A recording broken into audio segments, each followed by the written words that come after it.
dipercayakan dan diangkat sebagai Ketua Dewan Penasehat IKBAMA, Ikatan Keluarga Besar Masyarakat Romo, untuk periode 2026-2029. Harapan itu, dan memang menjadi harapan semua, bahwa dengan paguyuban itu bisa nantinya bisa melahirkan ormas, karena paguyuban prinsipnya intinya itu lebih pada kekeluargaan, bagaimana menjalin hubungan silaturahmi kekeluargaan, terutama kita yang hidup di rantau orang, yang bisa merasakan sama-sama ada yang susah, sama-sama juga merasakan yang susah, makanya bisa saling membantu, saling mengetahui dan sekaligus untuk melihat perkembangan di rantau orang. Itu lebih pada paguyuban, karena itu lebih pada hubungan silaturahmi kekeluargaan. Nah, dari paguyuban itu diharapkan nanti bisa melahirkan ormas. Tentunya nanti ketika melahirkan ormas, ada tentunya nanti terdaftar di Kementerian Dalam Negeri lewat Kesbangpol, Dirjen Kesbangpol.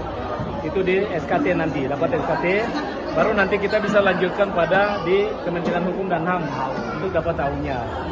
Kenapa demikian? Karena kalau ketika kita cerita bagaimana supaya bisa kolaborasi dengan program-program yang dicanangkan oleh pemerintah, itu tentunya harus didaftarkan ke Kemendagri. Itu satu. Lalu kaitan dengan bagaimana anggaran, itu juga mesti ada di Kementerian Hukum dan HAM. Sehingga nantinya bisa ada kolaborasi dengan pemerintah, baik pemerintah pusat maupun pemerintah daerah. Nah, harapannya dengan IKBAMA ini kan tentu semuanya, semua anggota yang masuk dalam Ikatan Keluarga Besar Romo ini bukan cuma di Jakarta, tapi di seluruh provinsi yang ada. Nah, kita bisa kolaborasi dengan pemerintah daerah. Kebetulan saya sekarang sebagai tenaga ahli utama di Badan Percepatan Pengentasan Kemiskinan. Menterinya Pak Budiman Sujatmiko, Wakil Menterinya Pak Iwan Sumule. Nah, kita juga bisa komunikasi dengan pemerintah daerah, karena tugas kami Badan Percepatan Pengentasan Kemiskinan itu tujuan khusus adalah bagaimana untuk menyusun program percepatan pengentasan kemiskinan secara terpadu di seluruh Indonesia. Itu tujuan utama. Sementara fungsi adalah menyusun rencana induk yang itu dijadikan pijak dalam rangka koordinasi sinkronisasi dengan kementerian dan lembaga.